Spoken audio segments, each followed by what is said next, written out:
G'day race fans. G'day Mick. Formula One, we are back. We are back. We are back. And yes, it's probably going to be one of the most intriguing starts for a Formula One season in a long time with the new regulations, battery management, engine compression loopholes. It's sort of got it all. Even a bit of speculation earlier in the week that the race could be cancelled due to recent regional issues that we clearly do know. Well, we don't know a lot about it, but have experienced it. Yeah, well, we're semi in the thick of it, you could say. And for that reason, I'm looking forward to the roar of a V6 turbo engine rather than a roar of a jet flying over my head. So, 100%, mate, 100%. But look, man, like you said, it's going to be super intriguing, man. There's so many different layers to not only the first race of the season, but throughout the whole season. I think the amount of eyeballs just on this weekend is going to be massive. Mate, the eyeballs just on the race start itself. Yeah. Well, there you go. That's another layer added to the complexity. What's the racing going to be like? We have no idea with these new engine regulations. There's talk that it may not be that great because it presents challenges when it comes to recharging, the regeneration of the battery unit, because the track doesn't have a lot of hard braking zones. It's more medium to high-speed flowing corners, which isn't really great for that kind of thing. We got different tyres. The compounds are slightly different this year. Different aero, straight line. Man, the list is endless. So I think, yeah, chapter 1 is about to be written. It's a big one, though. That's what I mean. Like, who knows, man? Honestly, we could get to Sunday afternoon with 3 cars only finishing. That's probably not going to happen, but you never know. You never know. You just never know. You just never know. Yeah. Well, Melbourne, I'd say the Australian Grand Prix, I think, is celebrating its 40th anniversary. Yep. Yeah, been in Melbourne now since 1996, and before that at the Adelaide Grand Prix. 2 drivers returning. We've got Sergio Perez and Valtteri Bottas coming back. We've got a brand new rookie with Arvin Lindblad, obviously the new team with Cadillac, Audi. I guess a lot of eyes are going to be on Aston Martin. Yeah. Probably not for the right reasons. Yes, there's going to be a lot of intrigue around the top 4. Who really is on top at this point? Because the speculation and the finger pointing between not just fans, but the teams themselves. Yeah. Well, in the words of one of our listeners, Roger, remember? When the green flag drops, the bullshit stops. One of the older sayings in motorsport. So the bullshit is about to stop, man. There's a lot of truth in that. Yeah. A lot of truth in that for sure. Well, we both know how unpredictable the Melbourne weather can be, but it seems to be that it's going to be quite sunny. Temperatures probably around 23, 24, quite stable. Be nice to get a little bit of wet weather running like we did last year when Lando Norris picked up the opening win of the season. And tyre compounds, they're a little bit different this year. Yep. So they're running the C3, C4 and C5, which is actually the same compound as they ran last year, but the only difference is this year there's a little bit of a difference between the compounds. There's a bigger gap between the compounds, especially on the softer end, with the intention of trying to create more strategic opportunities rather than the marginal differences that we saw with last year's tyre. But like I said, I mean, the teams will be happy there's no rain because I think they need a stable weekend. I think the FIA in themselves would probably be good to have stability because aren't they also looking at changing the way the battery deploys? Yeah, so I think that decision's going to come. They're going to watch a couple of rounds first and then kind of make a decision. So I guess, what, do we have Melbourne, China, Suzuka? I believe it is. Yeah. And then I think maybe a decision will come after that. For that reason, because 2 out of these first 3 tracks, going off what we've seen, may not be the best for the regeneration of the battery unit, just because of the circuit layouts. Going back to when you're just reading out some of those tracks, so like you said, China, then Japan, then after that, I believe it's the double header out this way, Bahrain, Saudi Arabia. So I'm sure the FIA are looking at contingency plans if things out here haven't settled by then. Because, I mean, what's that, about 5 weeks? Yeah, I think there's still weeks about away? 5.5 weeks before they Yeah. get out here to Bahrain and then Saudi. It's Bahrain Yeah. before Saudi, isn't it? I Yeah, think Bahrain's it round is. four, and then Saudi's round 5. So at the moment, sitting here, I would go just scrap it and literally let's have Bahrain, Saudi, Qatar, and Abu Dhabi all at the end of the year. Well, maybe you're a little optimistic that things by then have cooled down, but let's see, time will tell. So normally what we've done in the past with previews, we've gone sort of team to team through it, but as this is the start of the season, it's a bit hard to go on. And to be honest, I think we're all clueless where the performance really is. It's more about the headlines, and probably one of the biggest headlines realistically is at the other end of the spectrum. That is Aston Martin. What can we expect? There were some rumors floating around regarding, I think it's Honda doesn't have enough parts. They may just write this Grand Prix off in the sense of just get the cars out for one lap and pull them in. Well, to be honest, I know the predictions are a bit down, but I haven't got them finishing the race. So, I think they're in struggle street. Look, that they have identified the issue. They're having a lot of issues with the vibration, with the engine in the gearbox, which is causing the battery to malfunction. So they know what the issue is. Whether they can fix it in time for Melbourne, we don't know. But again, even if they do, like, they've got 3 practice sessions to get out there and do some running. Yeah. The lack of testing they've had. Just extend the test. Well, that's what it's going to be for all these teams, right? It's basically going to be an extended test session for all 3 sessions. They're so far behind the 8 ball. Like, you get on top of the engine, but where are you on the chassis side? Or you get on top of the chassis, but your engine's still not right. Like, you haven't had a day where everything is together to see where you're actually at. They're massively behind. I don't even see them finishing the race. And like you said, there was rumors that they might just do one lap and pull in. Like, honestly, that would not surprise me, but it would not be a good look. Oh man, could you imagine? Imagine all the strolls, not just Lance with his one-word answers. Not a good look.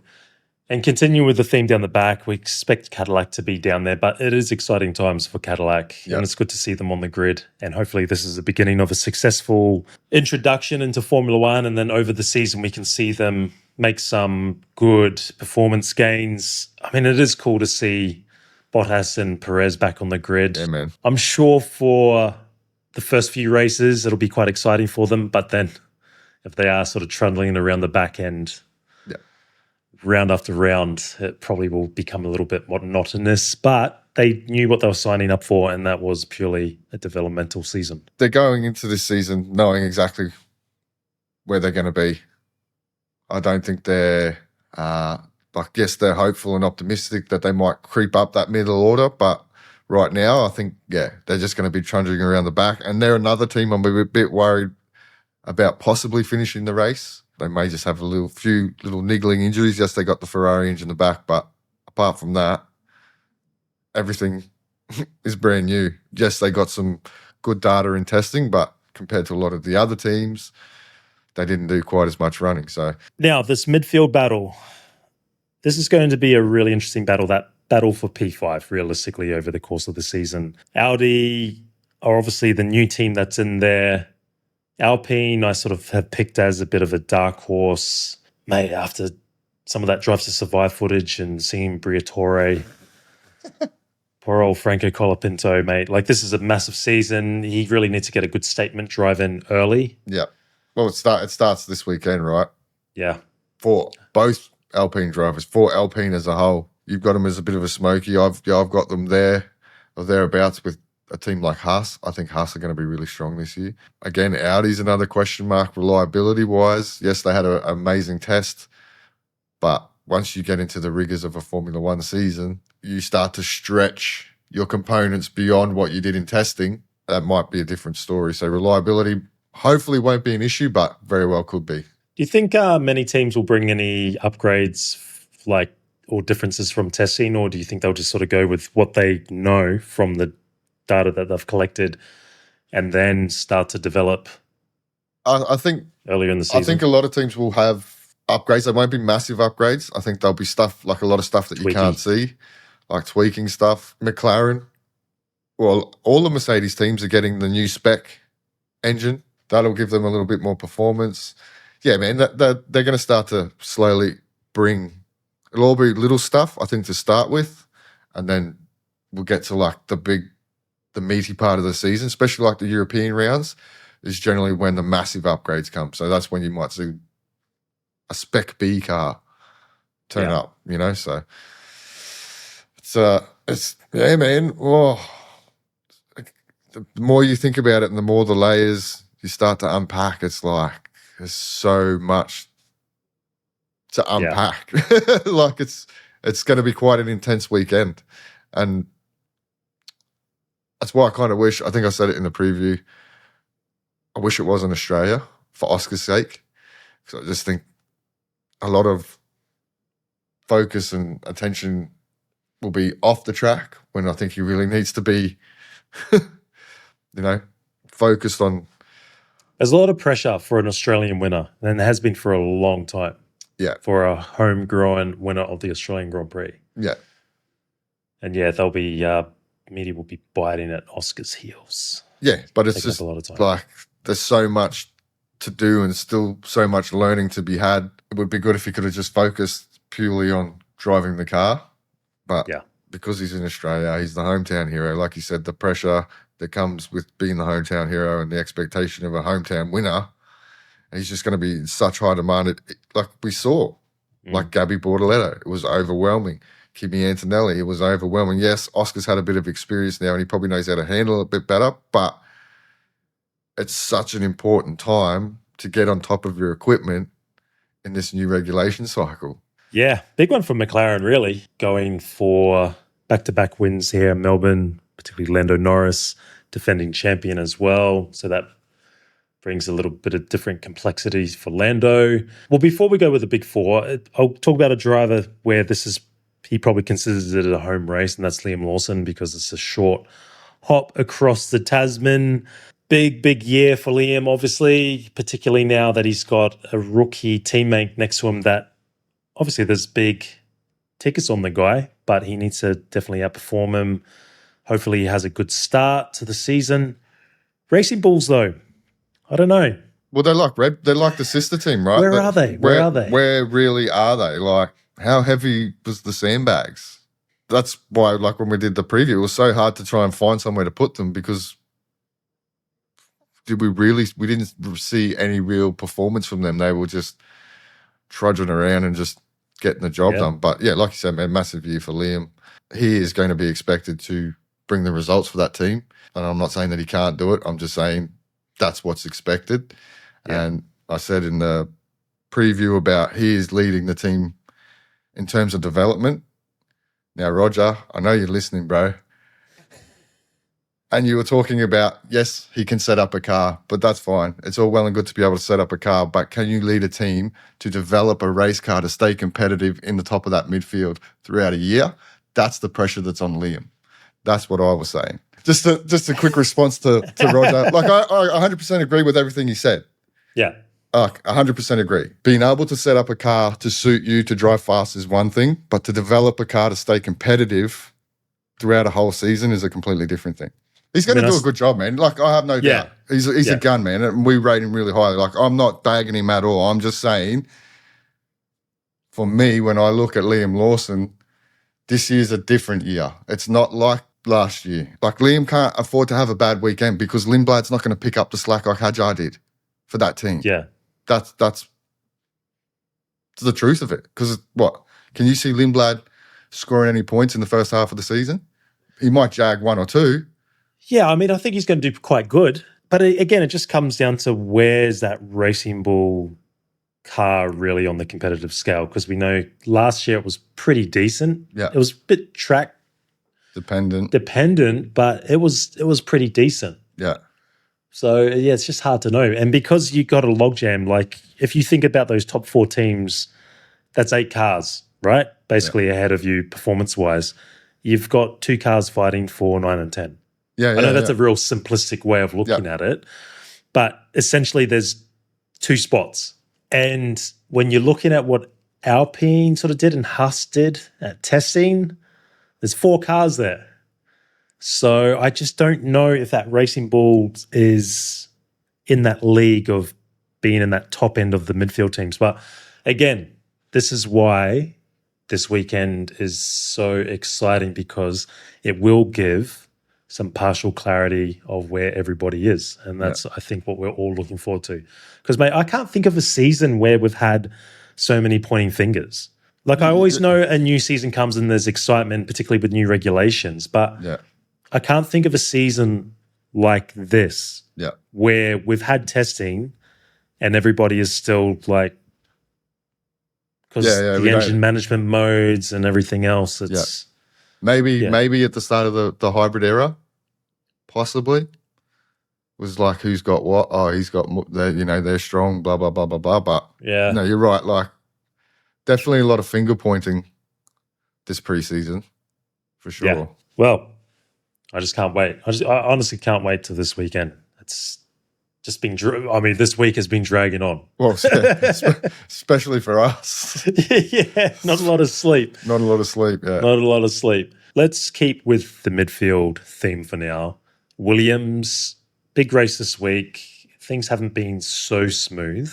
Yeah. But also, I'm still got my eyes on that battle between Sainz and Albon. Does Sainz kick off the season a whole lot better than what he did at Williams last year? Well, it's interesting. Like, where are they going to be, man? Because again, they're a bit of another team that's on the back foot. Their car's clearly overweight, and obviously the heavier a race car is, the slower it is. Yeah, like, it'll just be interesting to see how much improvement they've had since testing to now, and if they can really be in that fight up the top of the midfield like we saw last year to start the year. I don't think they will. I think we might see a Williams struggle here this weekend. Yeah, and look, I've got my money on Sainz, man, to get the job done over Alex. I think, Sainz is just a class act. I'm not saying Alex isn't, but Sainz is on top of it right now, and I think, he might just have a little bit of an edge over Alex at the moment. Well, let's hope they have shed a little bit of weight. Yeah.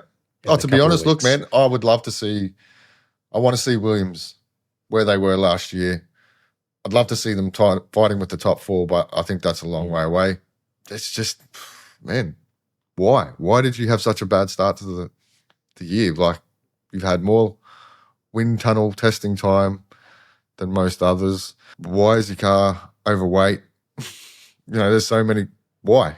Too many treaties, mate. Yeah, too many sweeties. Exactly. What have you been feeding it? Feed it more throttle, son. Speaking of feeding – less candy, more throttle. Has there been any more updates regarding the biofuels? No. Let's be honest here. The last few days, we haven't been keeping up with Formula One news. Let's be fair. We've so been on the back burner. Literally, back burner, after burner. It's kind of like, to be honest, I haven't seen anything sort of since the last reports that only the Ferrari engines and the Audi engines biofuel had been, what's the word? Homologated. So I'm not sure about the Mercedes engine or the Red Bull engine. So I guess we'll find that out probably on Friday, maybe even Thursday. But again, that's another thing. Because if, again, I haven't checked, so I'm sure someone will tell me. Because I haven't checked. Know your stuff. You're meant to be an expert. Yeah, exactly. Well, I've been an expert at dodging. Yeah. I won't say it, but you know what I mean? Flying overhead. Yeah. So just been keeping my head down. But yeah, like, let's say they haven't had their fuels homologated, which I don't see why they haven't. These teams and fuel suppliers have known this for a long time now. But if they haven't, then they have to run a fuel that offers less performance. Again, just another layer. Layer of complexity. Now, you mentioned Audi, first race for them. Yeah. They'll be looking to get out of the blocks pretty quickly. How do you rate them for this week? Because testing, they were not spectacular, but they were solid. Yeah. Jonathan Wheatley was extremely happy, and Bortoletto now into his second season. The old boy, Nico Hulkenberg, he's got the podium monkey off his back. Yeah. Well, that'd be another interesting thing just to see where they're at. A different team, different power unit, different gearbox, completely different car. But if they can carry some of that momentum that they had at the end of last year, they should go all right. Reliability may come into it. Yes, it's all good to do 10,000 laps, cruising around at Strat 3 mode. But once we get to qualifying and then we get to a race and then you're really ramping up and stressing those components to even more than you were in testing, then you really get to test the reliability of your car. But I would say it's probably them and Williams. So I would go, I'm saying Haas Alpine, either way. Williams, Audi, either way. And then you've got Aston and Cadillac either way down the bottom. Well, how about we go with the big four? Yeah. The big four. Big stories, probably from the big four. I'd say shout out to Charles Leclerc getting married. Yeah. Getting the job done. Does that affect his performance? You fool. There was always that quote. Was it Fernando Alonso going around Michael Schumacher at 130R?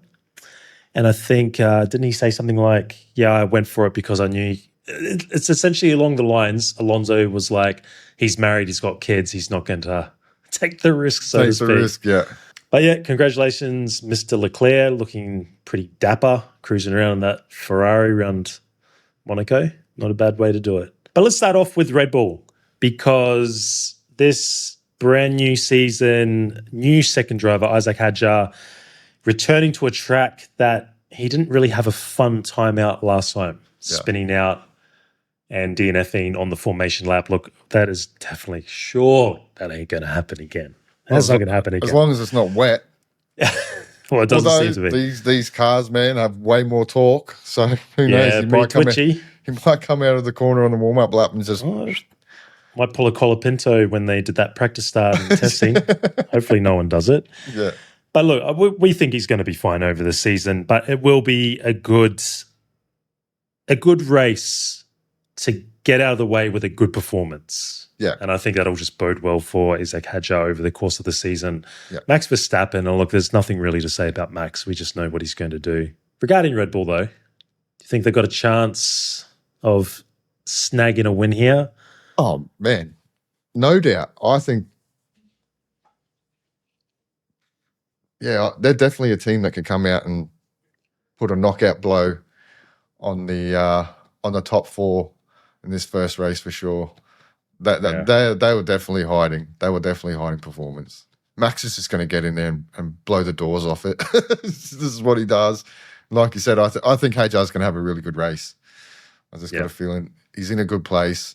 There's no real pressure on him as such because it is a new regulation. If he came in last year's car, then the pressure would be on. The pressure 100% will be on. But I think the new regulation change is the perfect time for him to come in. So I don't think the pressure is quite as high as it possibly could have been. Obviously, there's going to be massive comparisons with him in qualifying. Yeah. What's the delta like? What's the gap? Yeah. Look, if he's within a couple of tenths, I think that would be a brilliant start for Isaac, and I just think he'll go from that. But if he doesn't have a great qualifying, great race, pressure will build pretty quickly. It's instant pressure, right? Yeah. Because it is the expectation that you are competitive. Yeah. Okay, you might not be expected to be right with Max this weekend. But if you're miles off Max this weekend, look, I don't think he's going to get the sack after 2 races, but I think behind closed doors, Mekis is going to go, hey, look, man, it's okay, but this can't continue. Yeah. You know what I mean? Yeah. So it'll just be more the media pressure. If he's, say, 5 tenths away in qualifying, people will be pretty harsh, pretty hard on him. Yeah. But he just needs to ignore it. But I think he'll be fine. Let's go with Mercedes. Look, we've predicted for us are sort of the favourites with George Russell taking out the championship. For me this week, it's more Kimi Antonelli, George Russell, and that little battle between them. Kimi into his second year. The rookie season's done. He's finished. He's got experience now. That's the battle that I'm looking forward to the most. George is still a cut above by a fair way. Well, he finished fourth here last year too, didn't he? Remember? Yeah, had a great start. And they were tricky conditions as well. And they were tricky conditions. So I think he's going to keep George honest this year, no doubt. I think he's going to improve out of sight. Would I pick him for a race win this weekend? Probably not. Oh, a season opener. Kimi with his first race win. That's a big call. If it happened. Yeah. Oh, look, the thing is, he is in that Mercedes. Yeah. And if we go off what we've seen, you'd go, there's no doubt they could finish 1-2 in any order. Now, Ferrari, Charles is comfortable. I think for Lewis, he's obviously got more to prove. He wants to prove the naysayers. He wants to prove the people that are doubting him that, his time's up. So there'll be a lot of comparison throughout the weekend between those two. Yep. But, mate, it would be awesome to see a victory for Lewis. Oh, man. It would be pretty immense. Oh. Mate, there'd be tears flying everywhere. I mean, look, I think Charles over the season is going to have the better of him. I think it's going to be close between them this year. Yeah. A lot closer. I think if Lewis can get there or thereabouts with Charles in qualifying, then come the race, I think that's kind of where Lewis does have the upper hand over Charles.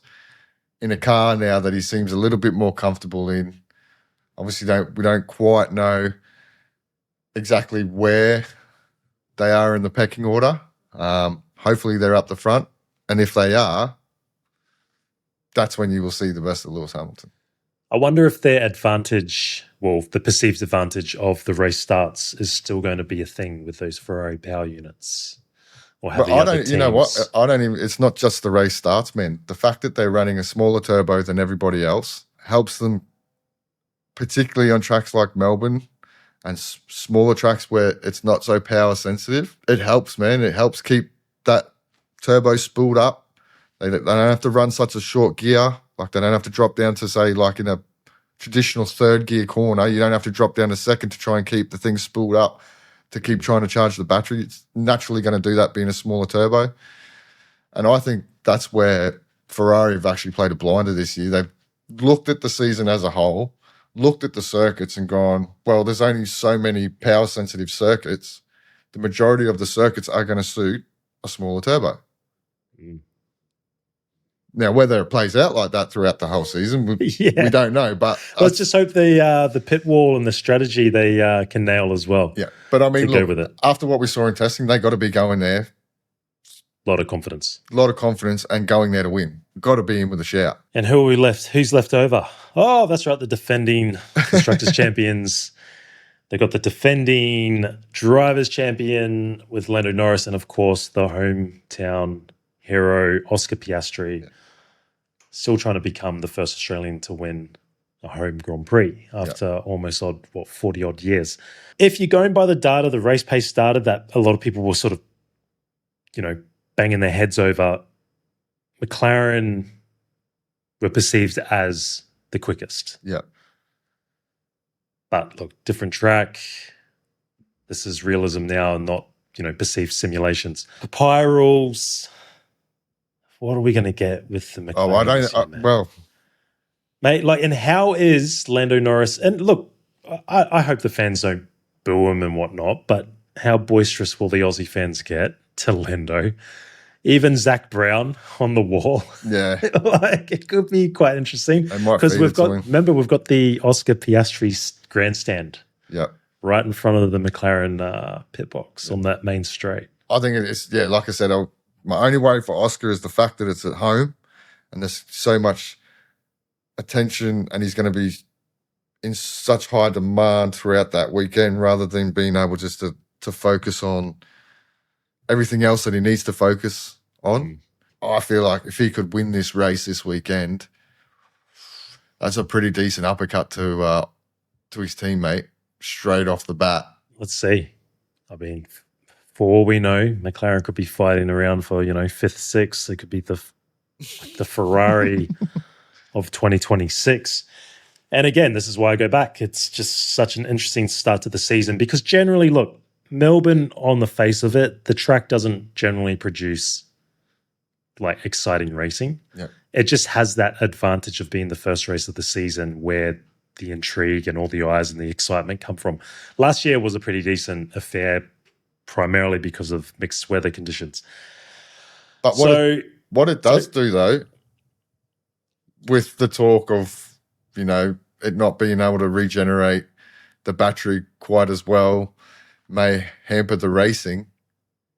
Qualifying, man, is going to be epic, super important. And how are these drivers going to use the battery power over a lap in qualifying as well? The way I see this weekend, it's either going to be damn exciting or it's just going to be one big flop. Bang or bust. Bang or bust. Bang or bust. And it will be a bit embarrassing if it is on the bust side because this whole change of regulations, mate, at the end of the day, it's an entertainment business. Yeah. And if the racing is piss poor, there will be a lot of people up in arms. Maybe a bit of trial and error, Melbourne. Yeah. Yeah. Melbourne, the guinea pig. Yeah, look, I think just a bit of patience. I know, like you said, it's an entertainment sport and people are expecting it to be a bang. But you've got to remember these things are built from the ground up. It's not like a road car that's been tested for 3.5 million miles before it hits the showroom. Like these things are purpose-built, insane hyper car, bullet jet things, whatever you want to call them. Like this, it's once the teams start to get on top, then you'll start to see the racing really pick up and amp up. But right now, it may just be a little bit slow going. So I think just a bit of patience. Speaking of patience, be patient with our predictions because it probably won't be the greatest. Let's just go straight into them. And I think this season, what we will do is we will be far more, let's say, we'll follow our predictions and we'll have a bit of a competition between each other. Yeah. See who can win or at least get most things right over the course of a season. Let's start off with pole position. Who's going to take the first pole of the season? Who's going to lay down the marker? Oh, man, there's I want to say two different people because honestly, I think it's between George and Charles. Oh, mate, you read my mind. I'm going to say Charles. He won the race at the beginning of the last set of the new regulations, so I think he's going to repeat it. I'm going to say Charles. Yeah, I mean, look, that Ferrari does look quick, and we know Charles is a one-lap menace. Yeah. Lives on the edge, that lad, when it comes to qualifying. I want to go with someone different, but Charles was just implanted in my head. Yeah, it's been implanted in my head for a while.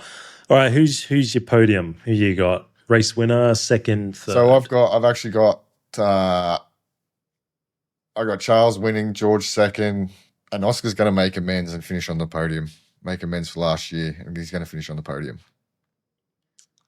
In saying that, do you think the race will be like close performance, or do you think Charles gets out front, scoots away? No, I think it's going to be quite close between Mercedes and Ferrari. Again, between those top four, it's going to be a lot closer than what we saw in testing. I think the gap is going to be really, really tight. Well, I'm going to go with Russell for the win, Charles Leclerc second, because Ferrari's strategy are just going to basically dick Charles. And third, I'm going to go Max Verstappen. Yeah, I mean, look, if I wasn't picking Oscar and just being biased, then I would probably pick Max Verstappen. That's who I'm going to go with for now. Since we're all delving into a very unpredictable first weekend of this F1 season, give me a spicy prediction. Spicy prediction? Neither Aston Martin car are going to finish the race. They may not even finish qualifying. Mate, that's pretty big. Well, I was going to say that's a big call, but really it isn't a really big call, mate. Like, I think there's a bit of expectation around that to actually happen. Yeah. That to happen. What hot sauce have you got for us? Hot sauce. Look, I'm going to say that As a jet is flying over our head. Well, it's I think I flying can over hear my head. It might not be flying over yours, but it's flying over my head. probably hear it soon. Yeah. I'm going to say that if I can have to cut out this long pause. Thank God for editing. Because Yeah. we're going to sit here for a while. Alpine are going to have a really great race. Colapinto is going to pick up points. He's going to get into the top 10. Oh, yeah. He's only going to take one race a season to get into the points because last year, how many races did he get through?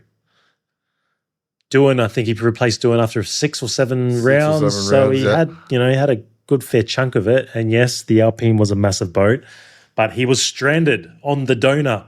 Yeah. He is going to get off the 0, only going to take one race. I know. Well, I hope that's true because I'd hate to be in the conference room with Flavio Briatore absolutely feeding it to me because I am the problem. It's not my problem. It is a you problem. So, Franco, don't let us down, son. But it is chapter 1 of 24. The Melbourne Grand Prix is upon us. The time for talk is over. G, keep your head down. So until the next one, we will catch you around. Catch up. Catch up.